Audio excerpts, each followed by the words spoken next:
Naveen, hello. Good evening, sir. Hello, Manjunath. Hello, Naveen. How are you guys doing? I'm audible.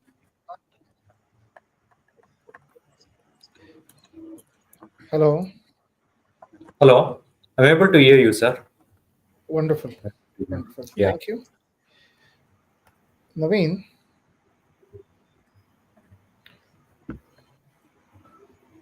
this is test or we are live already? We are live. We are live. Wonderful.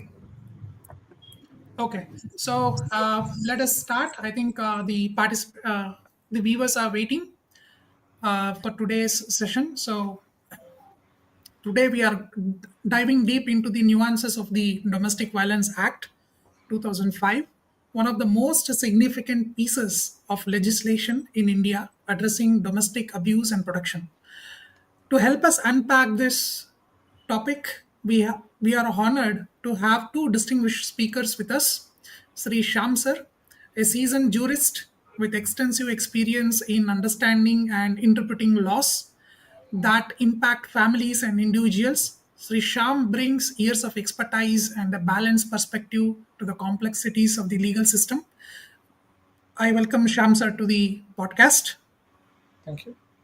And we have another speaker who has joined us tonight, Manjunath MP, a legal scholar and researcher whose work focuses on analyzing legislations and its societal impact with a keen eye to detail and a wealth of research. Manjunath MP, sir, welcome to the podcast. Thank you, Naveen. Okay, so without delay, let us start. Over to you, speakers. Yeah, Thank you, Naveen. Thanks for providing the platform, first of all. And thank you, Manjunath ji, for joining with us. no Very problem, pleasure sir. to have you here always. And always pleased to share platform with you. Thank you. Sure. Nice, sir. Nice to share with you, sir, as well. Yeah, we are just following your footprints. Much humble to hear that. So we will allow Manjunath MPG to start because he comes from a very rich legal background. So, who else than Manjunath MP can tell us about this particular act, the uh, currently also known as a devil and violent act for many of the people, right? So, Yeah, yeah, over to you, yeah, please. true. Yeah, so in order to start this, guys, let's understand the brief history of this Domestic Violence Act. How did it got ratified in India, and how did got enacted in India for us? If we look into the history of it, in the UN Committee of Elimination of Discrimination Convention, which was held in 1989, in the Vienna Convention and Beijing. In fact, that was on 94 and 95 later, and in the CEDAW, Convention of Elimination of All Forms of Discrimination Against uh, Women. So so that's where it just started, where the UNO insisted its members to uh, ratify this specific stuff, wherein they had to eliminate all kind of atrocities or crimes against or violence against women. So that's where it just started, and wherein it got ratified in India in 1993-94, but it took another 12 long years to get that act enacted. So meanwhile, there were a lot of non-organization, the non-governmental organization, meaning to say the NGOs, and the National Women Commission. When I say NGO, we can see we can look into the lawyers collective, collective lawyers NGO, which works for women's right. So so they all stood together, talked with the concerned ministry, and then they came up with the bill which was introduced in 2001 and 2. But later, since Lok Sabha, 13th Lok Sabha got dissolved, uh, that was not enacted at that point of time. And later, some of the nuances which were raised by the women's rights organization, uh, they made few tweaks and the changes. The objective was changed, uh, compared to what was proposed in 2001 and 2. There was a drastic change in the objectives altogether in 2005 when they ratified it.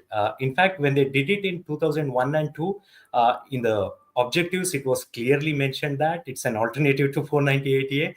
But when it came onto the table on 2005, it's already changed. Yeah, it took up a shape, telling that it's a civil remedy we are going to provide for women.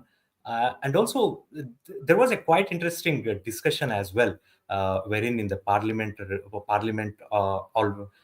the parliamentary assembly. If you look into that, it was very nice. It was tabled by. Uh, uh, I would like to just go through that, not entire thing, but key things, which will be pretty interesting, like how it was tabled. Uh, it was tabled by Srimati Kanti Singh. Later, another five women MPs spoke on for that, and there was one MP, Devendra Prasad Yadav. He stood up and he questioned them, saying that uh, when the atrocities against women and violation against women is all being covered by in IPC, why do we specifically need these laws? And moreover, you say that pity matters between husband and wife will get erupt and it will be soon solved once they slept and once they wake up in the morning. And if you provide these kind of things, if you are injecting into Indian culture, so you are just leading us to an Western ethos. So what kind of bill is this? So he is the one who in fact opposed this bill. Rest of them were like, okay, yeah, it's a civil remedy, all of those things what we are providing for women. And also one more high washer what they did in their discussion and when they are tabling is this was, they said that this is applicable for all widows, it will be applicable for daughters, sisters, maids. I think maids are not covered. In fact, maids are not covered in this because it pertains to family members. So, and also when they are tabling this bill, also they specifically quoted that a wife can make an allegation against husband and his family, whereas vice versa cannot be done. That's what even Srimati Kanti Singh says. I don't know. Even with that uh, comment, how this got approved, wherein it says that moreover under this, moreover under the proposed legislation, sisters, widows, mothers, single women, and women living in with persons who ill-treat them are also entitled to seek protection from law.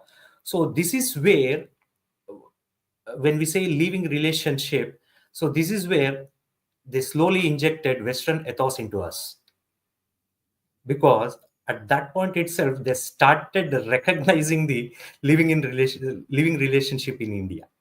So that's what I could take away from them, wherein these non-governmental organization have worked with the concerned ministry. And also they say that right to women to live with matrimonial home, that was the key thing, uh, in the joint family, irrespective of fact whether owns a house or not. And and most of all, uh, and also they do give a um, data, meaning not the data. Probably they just said that we find that percentage of crime against women out of total crime, out of 100 crimes, they say that 66% are the crimes which are against women in the country, and out of those 66%, 36% relates to domestic violence. But nowhere they have provided any kind of data over here. They have just because even I'm trying to dig that out in 2005, what was the crime, total crime rate in India, and how many percentage. But as far as I'm backtracking, so I'm still at 2015. So probably 2005, we have to reach out and find, was this data was real? Was this survey was real enough for them to say, or just it was a number they blowed it up um, when they are talking, when they are tabling.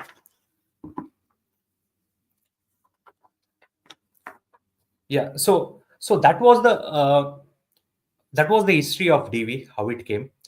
In fact, if it was uh, enacted in 2002 itself without the dissolution of 13th Lok Sabha Assembly, it would have been an alternative to 498 498A. But unfortunately, later, with the, what is it, influence or uh, some intruders, things have got changed over there.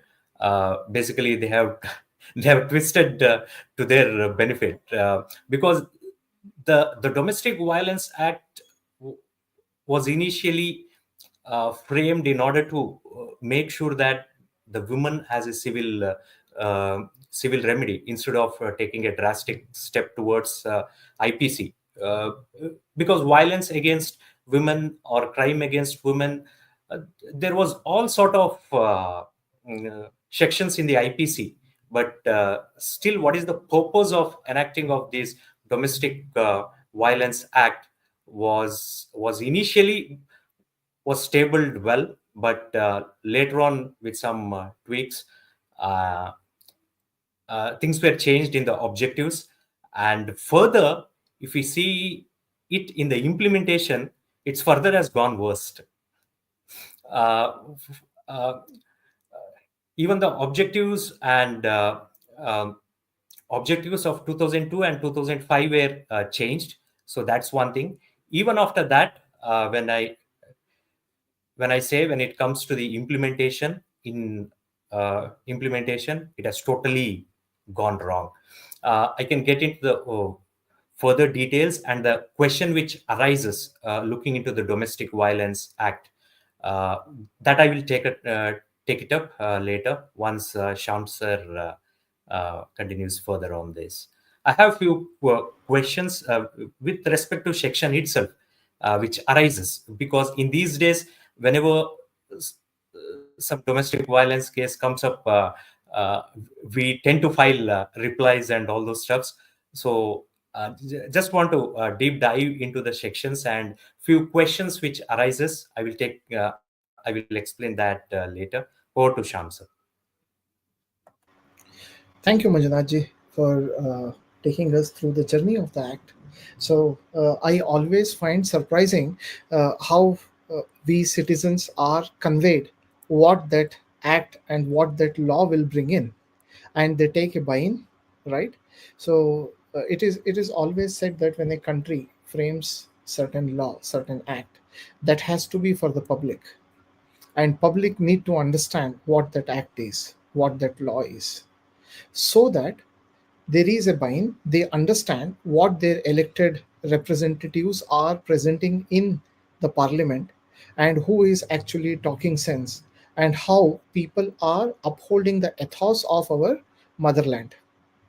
So you are absolutely right that when the discussion happened on Domestic Violence Act, and a parliamentary committee report was prepared recommending the act to be recommending the bill to be brought in and then to be converted into an act.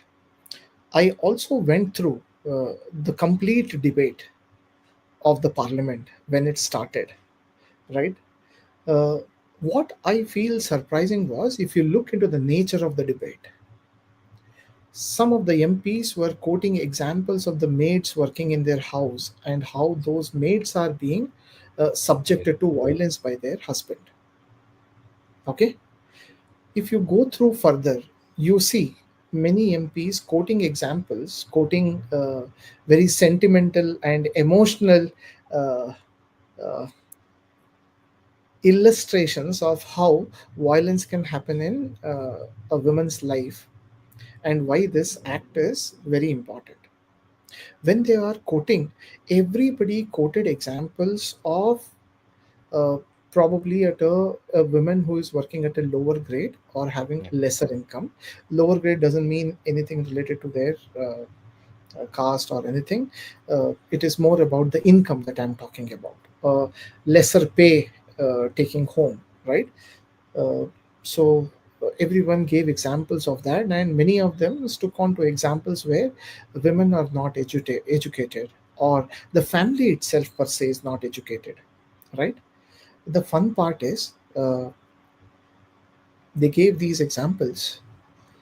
Not even one single person in the whole debate quoted an example of a family where women is highly educated. She comes from a very powerful background, and her husband is also very highly educated, and they have been subjected to domestic violence. True. True. Everybody had a lot of emotional stories to connect. Yes. So, wasn't it found surprising and funny that in a country of such large population, we were not able to quote one single example in the whole debate? Sir, if you One, can elaborate on for one of the example what they uh, took up, right? uh, Saying that the, saying yeah, that when a woman goes to a temple, when pujari gives prasad, she takes that prasad and ties it in her sari and goes and keeps it in her purse and feed it to the child. But whereas a man goes to a temple, gets a prasad, he eats there itself. So see, so it what you looks said like is pretty much right, sir. They you talked know. about, yeah, See, exactly. It looks like before coming to the parliament, they had visited a director or a storyteller.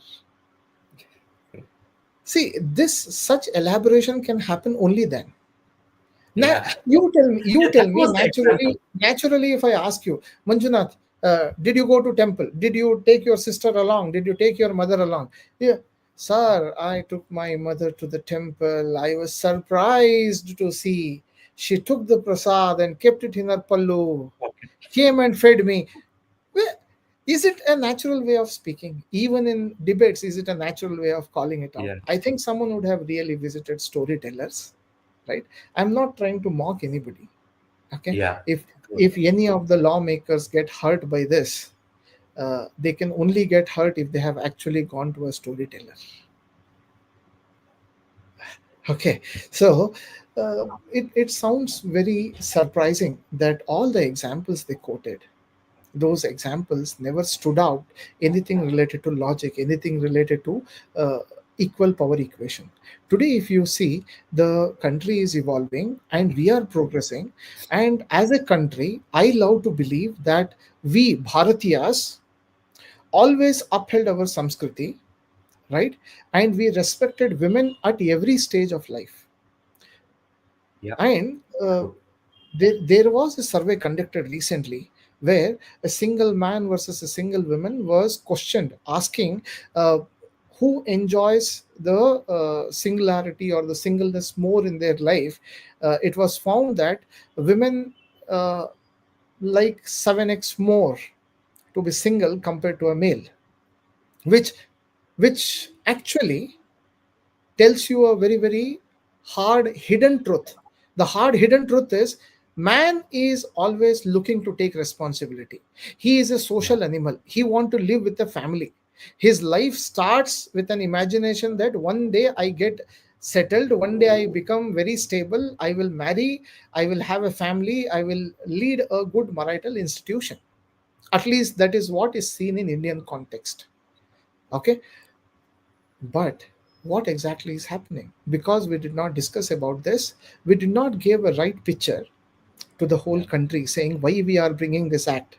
In fact, if I go through those parliamentary committee reports, okay, the suggestion very clearly says where the chairperson of a women committee,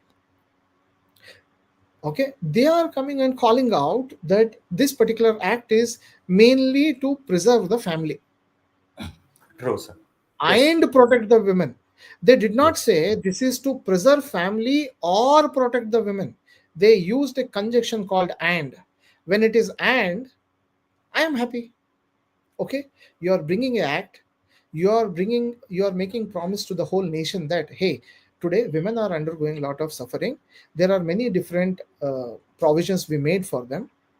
Okay, all these provisions have different purposes, but now we are curating a single window act. If I would have been the member of parliament at that time, I would have advocated this act on one condition, that you close down all other provisions that are open. Yeah. You close down maintenance, you close down that is CRPC 125, you close down dissolution of marriage, you close down other 498, all these type of things you all shut down. You make one window. Under this particular window, a woman can come file one case, get all the remedy. Yeah.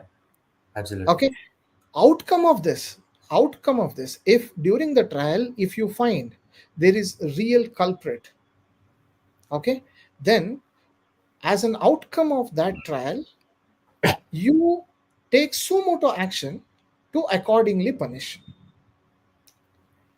Okay, violence is a violence. There is nothing called domestic, there is nothing called public, there is nothing called social. Violence Yeah. has no language, no sex, no gender. Yeah. Violence is violence. That is how I love to look at this particular act. But we were promised something else. Today, something else is being delivered. Imagine there are two high courts which said that it is criminal in nature, and after that, the same high court after some time comes back and says no, no, it is civil in nature. Then Supreme Court rules out it is civil in nature, and from 2005 latest judgment till 2020 and 22 21 I believe, which is Justice Yu Lalit's judgment.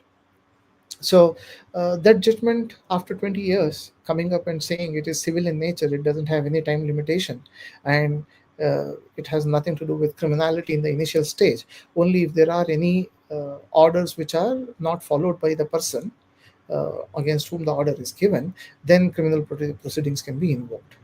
Now that says that for almost 15 years, uh, the legal fraternity itself was exploring what exactly this act is.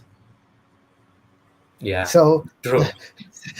the citizens were made to True. They were have the burden confused. of the act for They 15 themselves years, were confused. Yeah. right? So uh, Yeah. I feel surprised, I feel astonished, I feel very traumatized by even imagining a country of such a huge population was left imagining whether it is civil in nature, criminal in nature for 15 years, and after 15 years, it is told to them that it is pure civil in nature. Yeah. So, what other apathy one can go through? Now, my take is, as a citizen of the country, okay, it is a good act, provided take out all the other cases. Yeah. Once this particular case is put, every other case should be taken out. Number one. Number two, it is a good act if it is acting in the interest of women, and it is upholding the purpose for which it is created, that is preservation of the family and protection of the women. Yeah. Okay, in this act, the funny thing is a woman will come and say my husband beat me, my husband hit me, my in-laws threatened me, they tried killing me, and all of that they say. Okay, and they say I want to preserve the family. Yeah. It is like you are saying he is a criminal, he is such a nonsense, he is an idiot, he cannot, he is a person with whom I can't live, Yeah. but I want to Still, I live with want him. the family. I want to live with him. See, I really don't understand whether the educated ladies who approach court with this particular act, they do really understand why this act is. Do they really understand what they are signing up for? Are they clear in their mind? One way she will be running 498 days saying her husband is not good, she cannot live. Another way she comes and puts saying, I want to preserve the family, I want to be with my husband. Yeah. Yeah, Clear and also, contradiction. sir, the point what you have brought up, right? The same point was brought up in the debate as well. So at that point of time, it was said that it's an alternative to 498A. But the sad part is Exactly.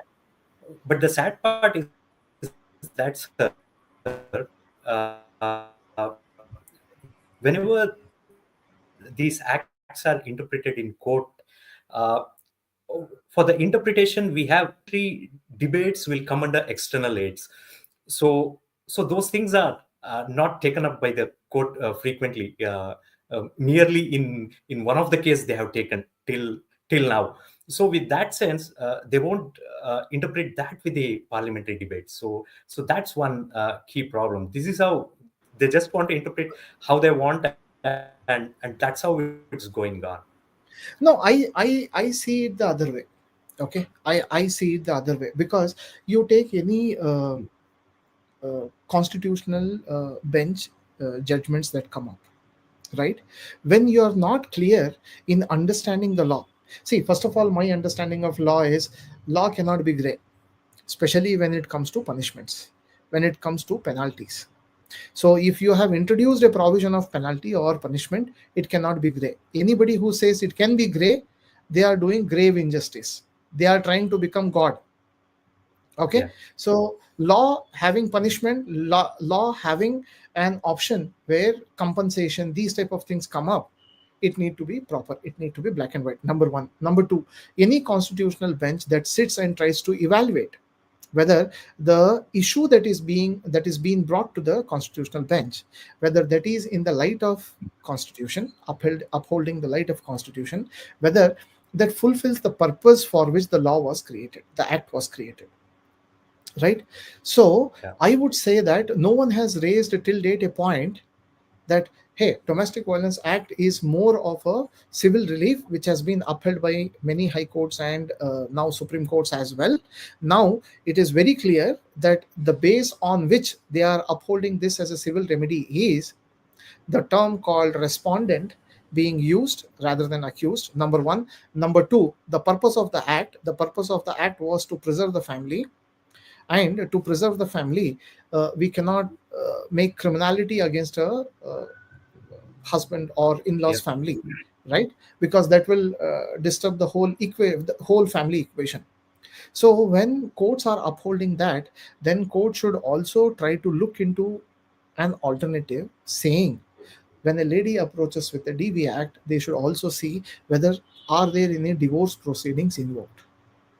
If there are any divorce proceedings invoked, the lady should be first called to ask whether you want to continue with divorce or you want to preserve your family. yeah, Because you can't come with two minds, you can't blow hot and cold at the same time.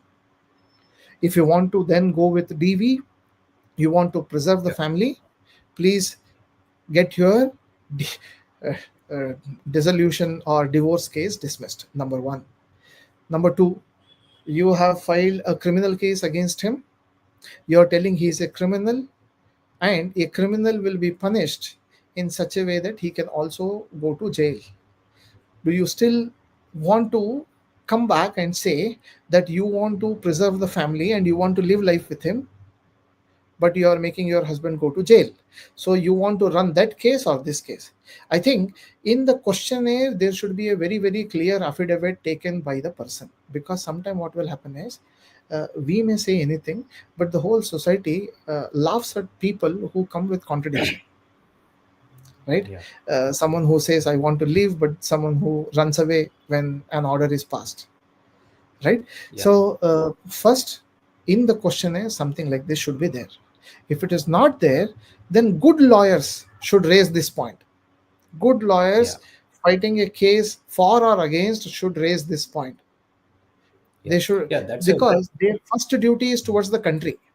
Their first duty is not towards yeah, their client. They are first citizens. That is why they have got the authority to represent their client.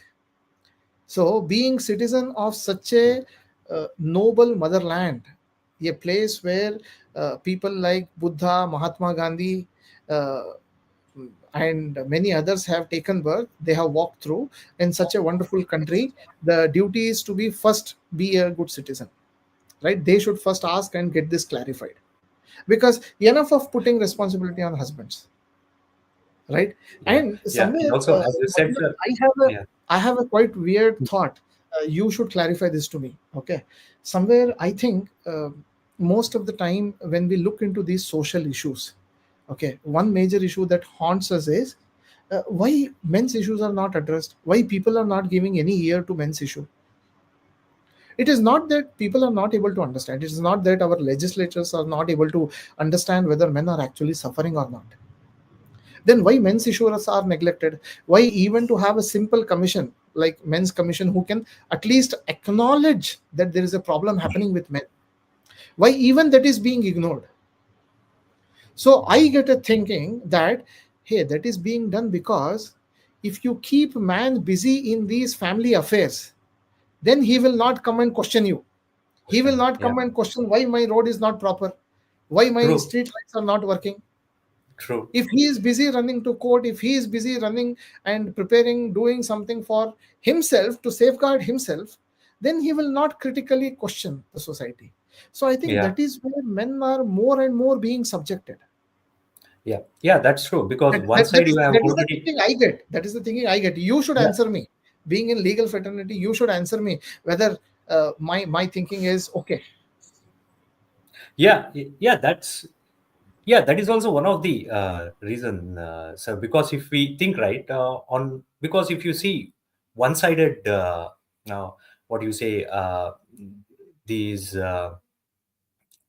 bhagyas, what they are giving for women appeasement policies, what they are making, the, they are for sure that okay, women's will not come against us. So it's only that men who get into their uh, uh, get into their positions and harm them. So that's where they just want to keep men focused on other stuffs. And also, if we look into the DV Act, also it clearly says, as you said, sir, it clearly says it is to preserve the family and to keep the family intact.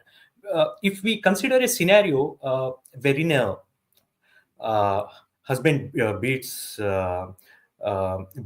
his wife and throws her away in the midnight from her house. This is what was discussed in the Visitation Act, and this is what was debated over there, wherein throws home and lot of women of the home and register it because they are not financially strong and they are suppressed, and all those things they say that. And also they will be having kids, so they will think about the future of their uh, children's or kids, and they still sustain those pain, and they won't voice out their atrocities or violence against them. They have only one remedy. No, actually two remedy. One is in the criminal offense, they will have to go and register 498 a complaint in the police. That is number one. And in the civil, they will have to go for divorce. So in either way, uh, the family is not preserved. So finally, the family is broken. So that's where they introduce this Domestic Violence Act in between these 498A and divorce, because a woman who is subjected to violence, she does not have any remedy apart making husband and his family members as a criminal and moving out of the marriage, which is divorce. So that's where they brought up this Domestic Violence Act, through which she can approach a protection officer and and and give her get her things get her grievance redressed, wherein protection officer will visit the house. He talks to both women, husband and his families, see the situations. He makes a report. Altogether they have a Form 1, uh, which we'll later discuss. So he puts up a reports, and then if at all, if it is pretty much needed, and and the violence is not getting stopped, and if it is out of control, then he can make a recommendation and send that file to magistrate and recommend for a 498A registration. But the basic intent here is not to break the family. The basic intent of Domestic Violation Act is to preserve the family, and and as much as possible, uh, they also quote a thing saying that in those days, elders were there in the family. They would sit and sort out the things, and now the family is degenerating and getting smaller and smaller. So that's where these things, even small things, are getting erupted. So in order to suppress that, and in order to come to a settlement kind of a thing, the DV Act was enacted. So that was the purpose, which means that a woman who is subjected to violence, and and and who still wants to preserve her family, because she will be having two kids, and they know that if a woman is deserted by husband, the society looks her bad. So that's what they want to curtail. uh, but actually, when it comes to implementation, it has totally taken a wrong direction, which is entirely going against men, uh, which is pretty sad. Basically, the implementation part has really gone worse in DV hack. The intent was to preserve the family, and it is an actually, they say that 498A is used as a weapon and all those things. In fact, DV Act was a weapon given to women in order to save her family, but she is not used. But that is no more a weapon to save her family. It is like more of all a weapon to See, harass her husband and his family. one more thing is, which I always keep on saying, that the laws are reflection of the society. Okay. However, remember one thing: society also undergoes a change. During industrial revolution, the rate at which change would incur in the society was of a century. Okay, which means there was huge amount of time to adjust to that particular change. Simple example is, grandfather started bullock cart. Okay, and industrial revolution happened. Grandson want to take a car. From bullock cart to car, the transition took very long time, Yeah, very long time. Grandfather need not live his driving skills uh, of bullock cart, and need not learn new skills to drive a car. Okay, transition was very clear. From bullock cart, it became quite fast running small engine package, which was kept in between, which was learned by father. Then faster cars by son. So no one had to let go their skill set, and everybody had a very large time to understand and adjust with the changes in the society. While industrial revolution change took 60 years to 100 years, today the IT revolution is bringing yeah, this change in just 5 years. Something which is new 5 years back is today outdated. yeah. Companies are finding it very difficult to cope up. Societies are adjusting with these changes every day. And with this globalization, with this IT revolution, almost a decade is being crossed in 5 years. Somewhere we started our career with Lisp COBOL. Today we are talking about AI and ML. Yeah. 15 years back, we were talking about passing command to computer. Today, we are asking AI to generate pictures and deliver stories. Now, when such a huge drastic change is happening across globalization, no person can remain untouched by this globalization. The fact is, today or tomorrow it will. The major question is, as a society, as legislatures, as the legal fraternity, are we ready to accommodate this change? Are we ready to drastically accommodate these changes in our legal process also? Simple example is when the drafting happened for DV Act, there are provisions kept for maintenance also. When there are provisions kept for maintenance, those provisions are kept very open. Why could not we evolve and come back and say, hey, there is a concept, that concept is very clearly known to everybody. Okay, that concept is called as the monthly per capita consumption expenditure concept, which means on an average in a rural area versus an urban area, how much monthly expenditure will happen for survival. So I was going through one clipping, and I came to know that for the year 23-24, the monthly per capita consumption expenditure which is called out for rural area is 4122 rupees, whereas for urban it is called as 6996 rupees. Why I am calling this out? I am calling this out because this will give a benchmark for a judge Yeah. to say what maintenance amount can be granted, can be allocated. We have data which is taken across the country. Why there is a discrimination? These acts were not created to make someone spend on luxury. These Yeah. acts were Yeah. not created to take money Mm. from one person and give it to another person as if it is a donation. These acts had a true genuine purpose. The purpose is to safeguard the dignity, empower a woman not to struggle for her sustenance. Yeah.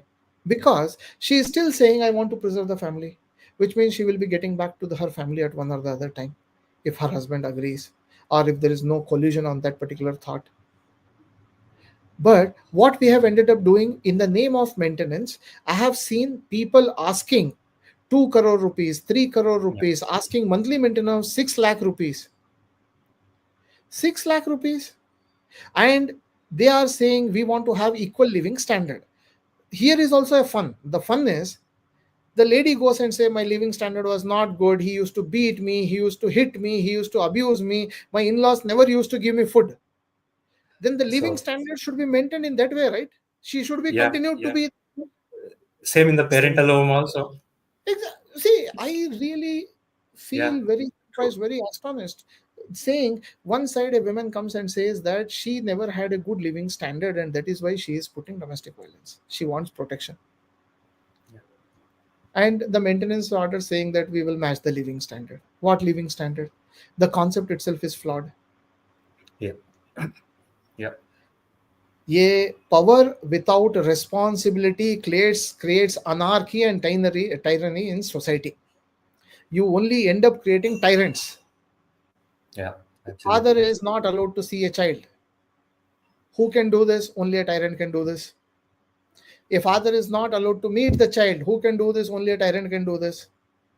The child is allowed to undergo blood shame. Who can do this? Only a tyrant can do this. Is that not a domestic violence on child? That is violation of every child right. Yeah. Because you are saying your father is such a cruel person, you come from such a nasty bloodline, but I am taking care of you. I am very good. Once again, blowing hot and cold. I really Yeah. lose thinking at all. There is no sense. There is no common sense at all in this logic. Yeah. Yeah. And also, You, sir, you, the you very cannot purpose blood of shame. You Mhm. cannot blood shame a child who is not party to any of the conflict. Yeah. Yeah. Yeah. Yeah. Even Digress. in I that became way, uh, no, bit no, sir. emotional Even in talking that about way, children because these children are future of our country. If these sir, children undergo absolutely. such a traumatic upbringing, what will happen? Yeah, absolutely. They have not brought that point in DV Act at all. They talk about child custody, but they don't talk about the violence or the trauma the child goes.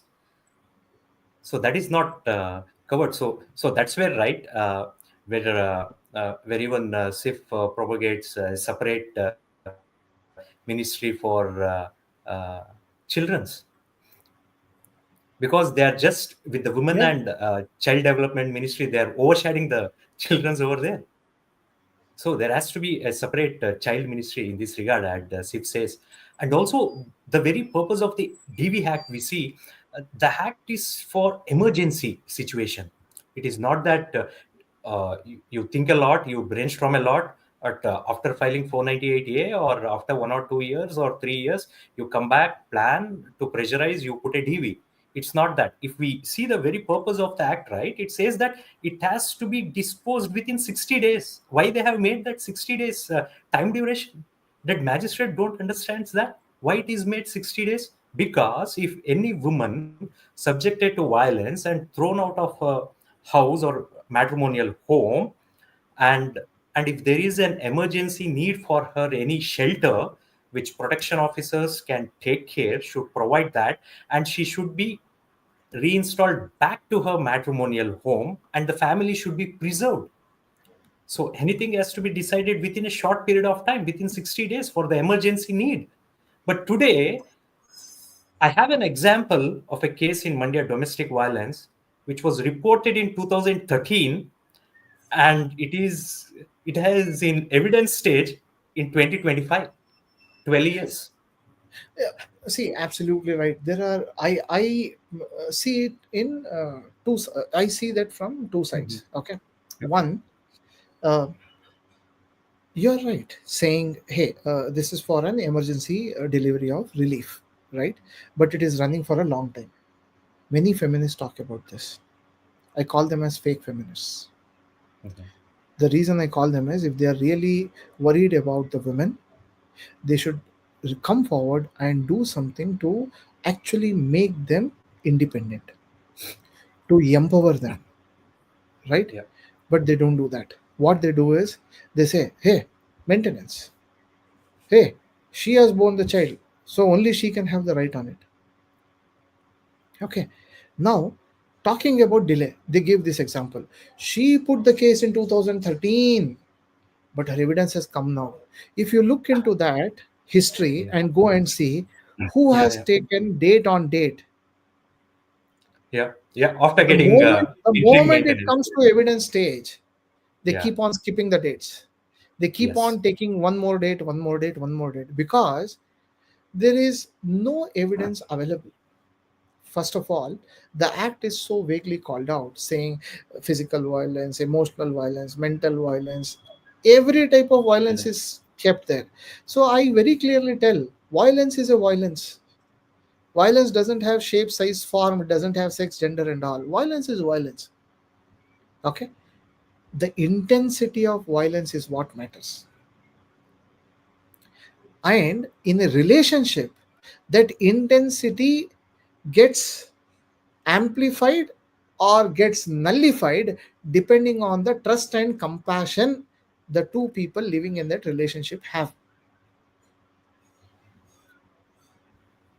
Many a time, husband, with a love and care and affection, giving a small pat on the cheek like this, hey, you look amazing today, giving a small pat on the cheek, looks very wonderful, looks lovable.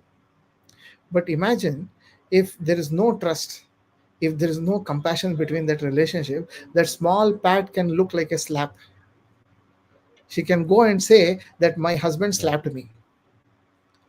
So the overall concept is about trust and compassion, which should exist in a relationship when one signs up for that relationship. And if that doesn't exist, the best thing a matured couple can do is to take a honorable exit from that relationship, saying, hey, Yeah. for Absolutely. reasons known or unknown, there is no trust and compassion between us, but we had some time spent together, so I want to take a honorable exit. But as a society, are we allowing that? We are talking about this. The question is, as a society, are we allowing? Answer No. is yes and no. In many of the rural areas, we still try to get attached with the sentiments of the family. Yeah. We try to explore once again, we try to give one more opportunity to run onto that relationship. But in many urban houses, there is an understanding. There is an understanding that this relationship cannot go much further. So either one has to come out with some compensation, either in terms of money, matter, or material, or emotional detachment. There is a compensation. Once a person gets into a relationship and they want to come out of that relationship, it is not easy. They have invested Yeah. time, they have invested trust, Yeah. they For have, both. right? So it is very, Yeah. very difficult, very challenging. But Yeah. should we start exploring those options? Answer is yes, we should start exploring those options. We should try to educate society, we should try to bring in more change, and that can happen only when our legislatures will come forward, only when our legal fraternity understands that. If you keep on threatening husband, saying that your maintenance is so and so, you're not allowed to meet the child, you're not allowed Yeah. to see the child. See, one simple thing, while drafting this act, section 21 is curated to have visitation provision for a non-custodian parent. Okay.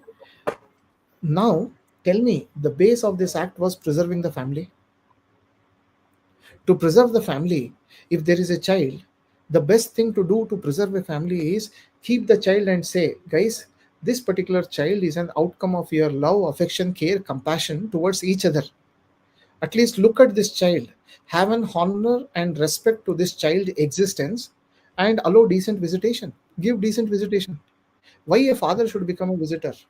Uh, in some of the cases, why a mother should also become a visitor? Questions are there.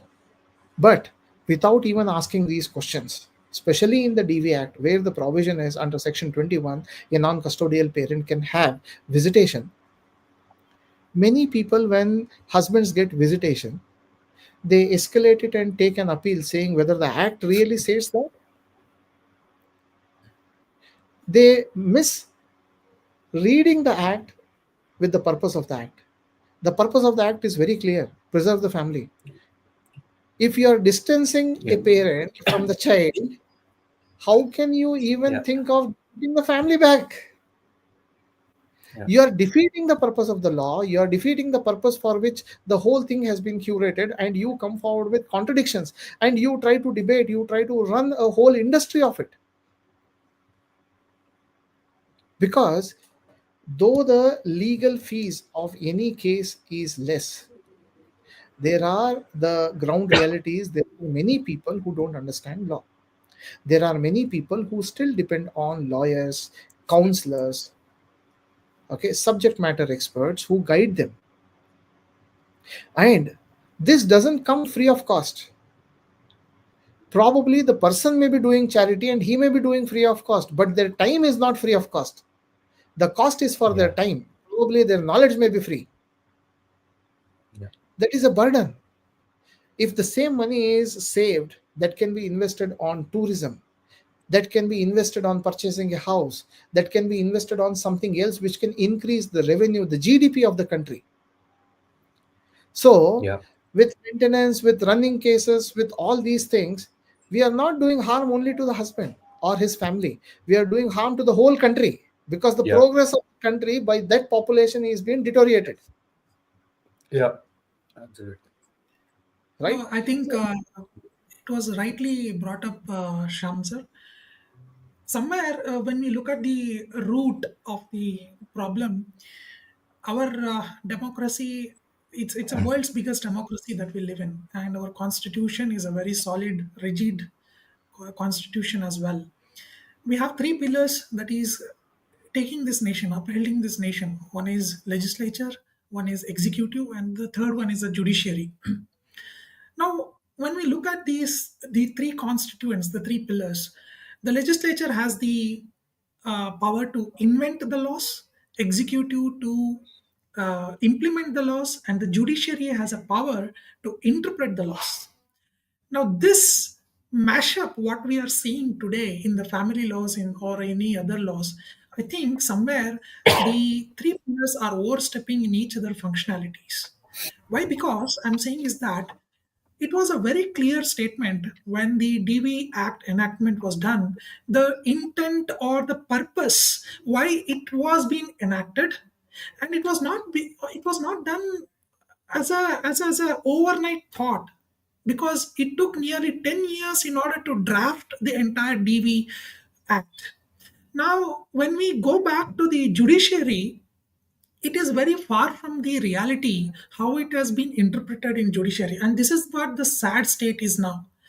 The judiciary, in the judiciary, it is very well thought, and even the lawyers believe that all the sections that's available, all the acts, statutes, whatever is available in their tool, they are ready to use and they are free to use.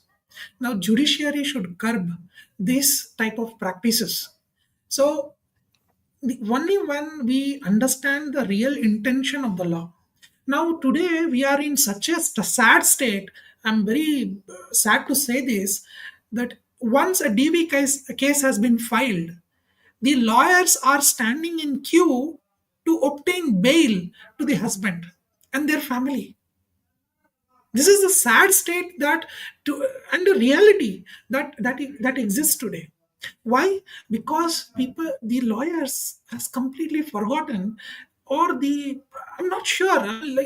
Even judiciary is not able to train the lawyers. Has it failed to train the lawyers? That is the next question that we need to ask, because lawyers is a noble profession. Lawyers, doctors are the noble professions who is here to help the people to meet the ends of the justice. Now, when such lawyers fail, the entire system is no more near to collapse. That is where this particular act has leading to us, where it is being considered as it is just another tool or a weapon to execute the husbands and their families.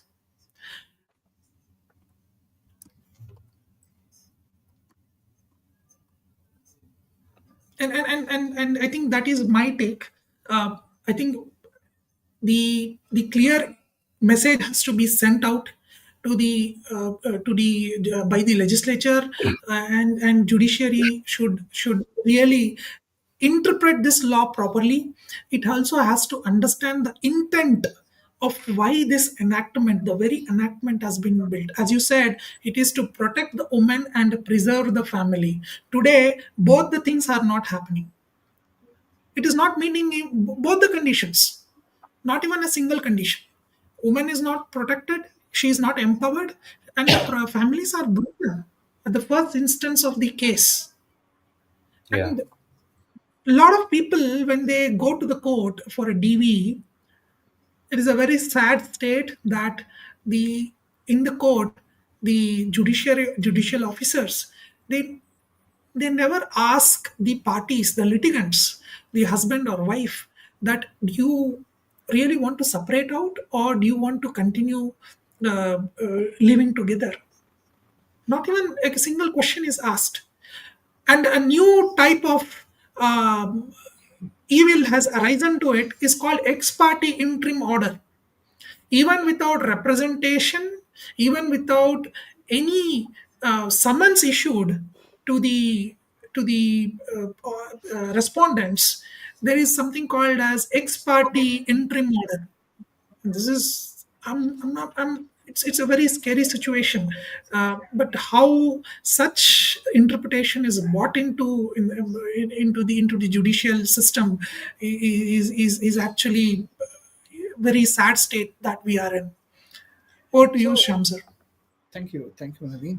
See, very valid points called out. You raised one very valid point, which is more about uh, do we does the judiciary really understand uh, the nuances of this law? My understanding is yes, they understand. Okay.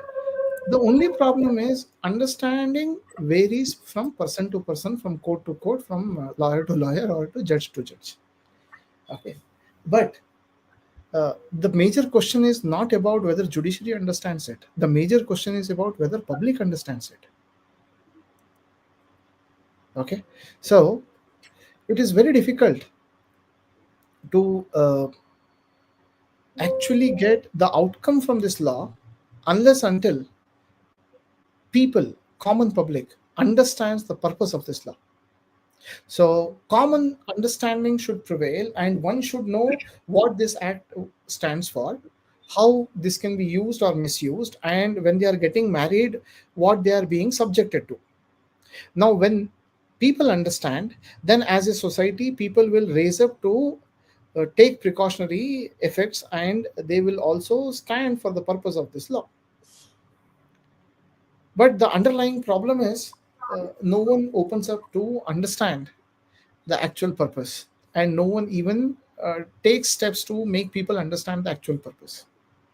If people understand the actual purpose, then there will be many precautions that will be taken, and people will also, when they are getting married, they will be very very cautious when they are getting into a relationship.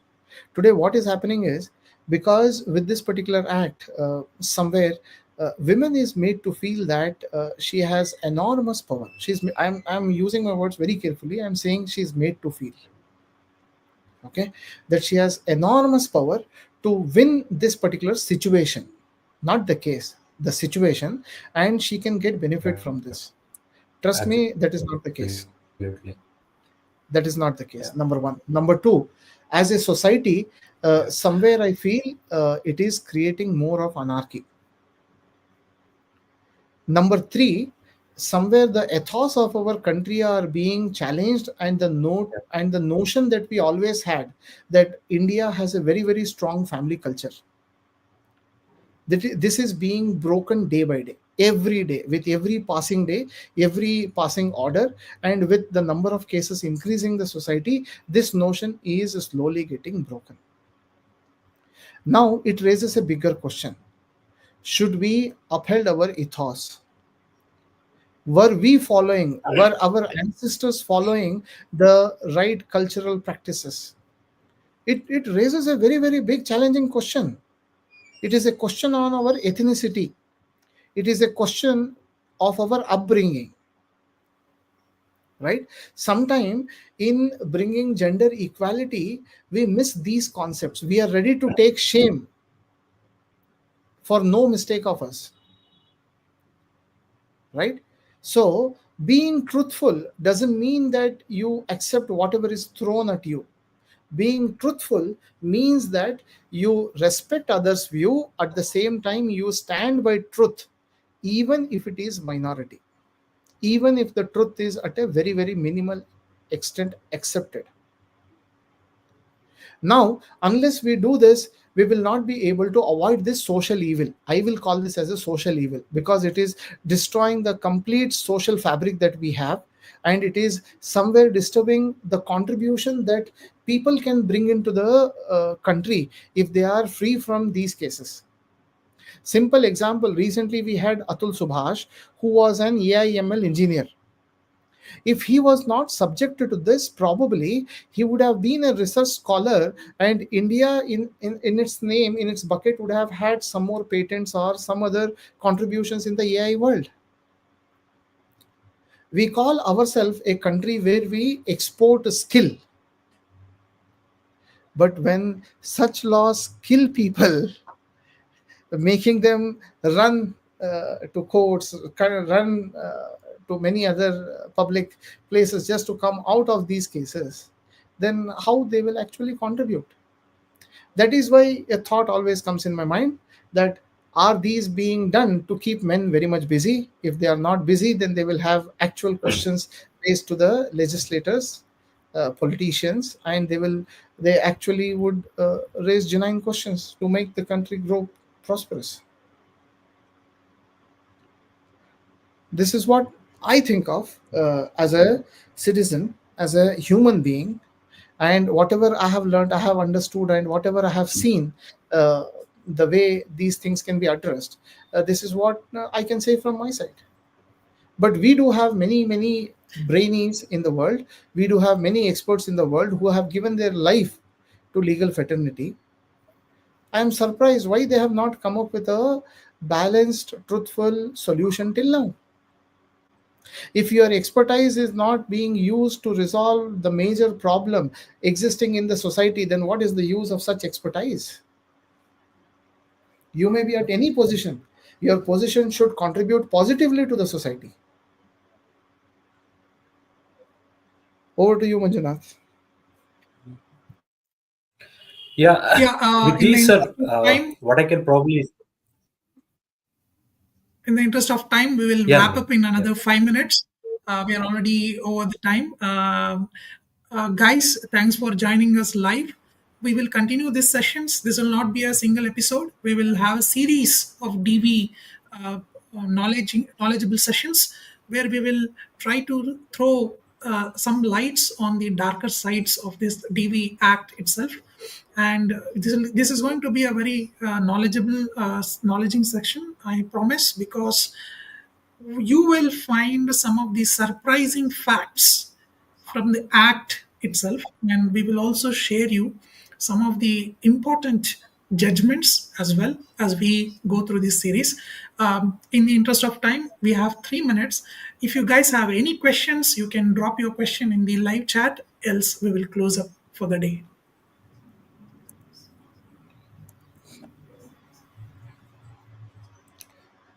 So, meanwhile, Manjunath, you were saying something. So, I think we still have 4 minutes in the yeah, hand. yeah. I Until think, Naveen comes back with the questions, you can yeah, put it up. yeah. Probably Sure. the three things I had on the question which arises. Probably we can take it in the next session. It would take more than 5 minutes. As a closing comment, what I would like to say is that if we look into the current situation, judiciary wants Western ethos in India as well.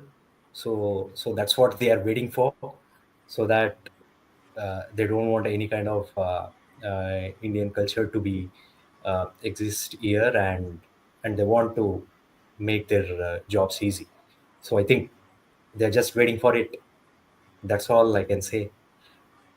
With all these things, it is not that they don't understand; they understand everything, but still, it's very sad.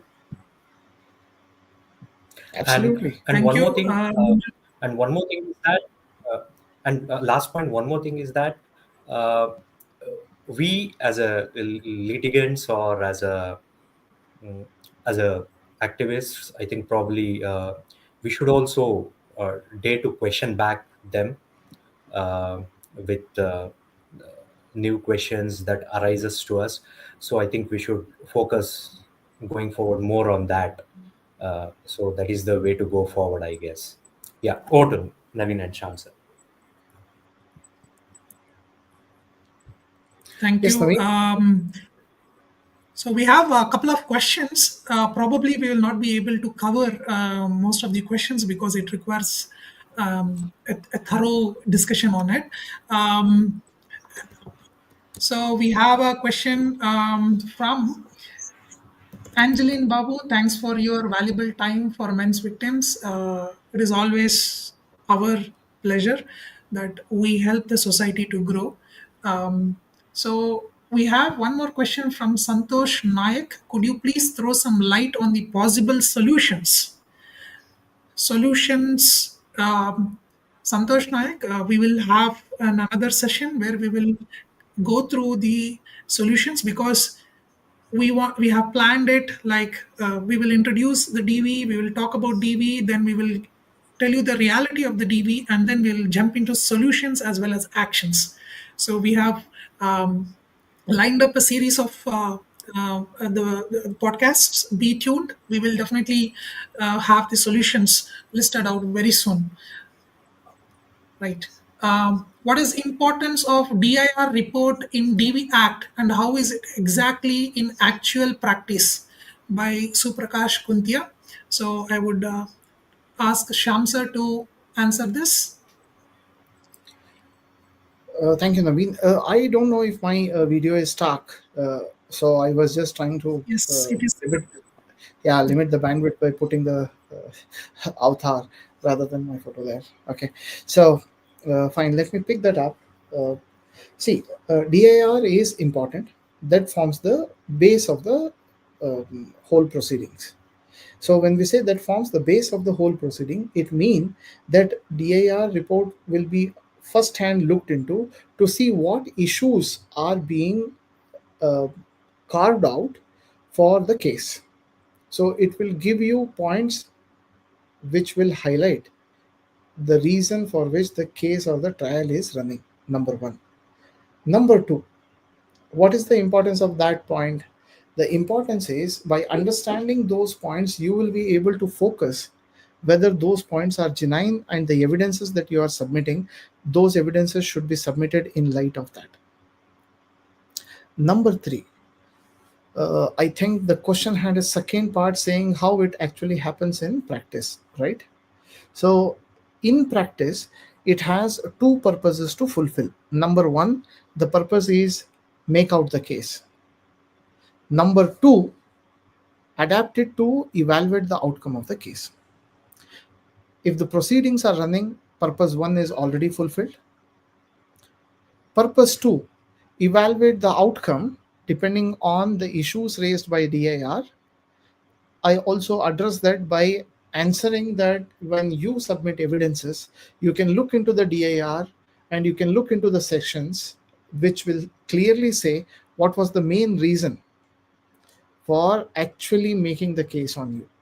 So if your evidences are favoring you for the points which are listed in DIR, it very clearly highlights that you will have a very honorable exit from that.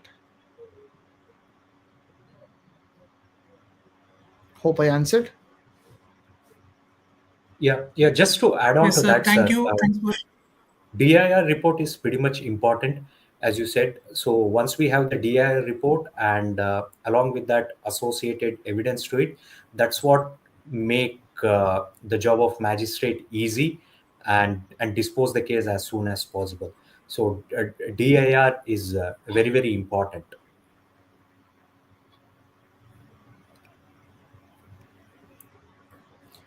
Thank you. Any other questions, Naveen?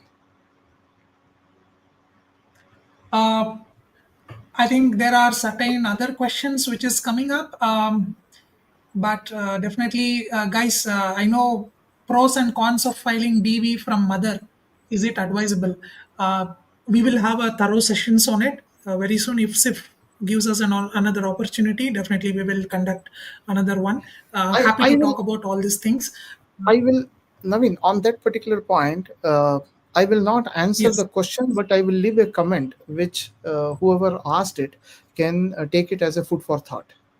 Okay. Uh, when somebody yeah, throws a stone at you, why you have to throw the stone back? Okay. With this, I am not saying you should not throw with anything else.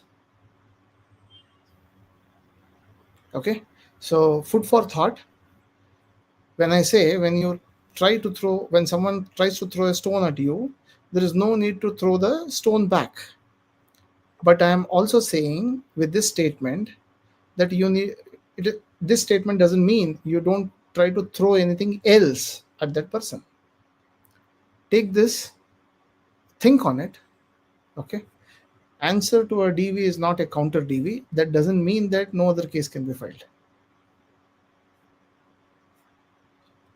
right, exactly. So we will definitely talk about more on this as we continue on the series. I think we are already getting late on the time. So, guys, please be tuned. We will have another part two of this coming very soon. And with this, I hope everyone happy Makara Sankranti, and let this festival bring a light in your life. And we'll soon have another session. This I will end this session. Thank you, Sham sir, and thank you, Manjunath sir, for your time and all the participants. Good night. Thank you. Thank Thanks you a all. lot. Bye. Chase. Good night. Good night.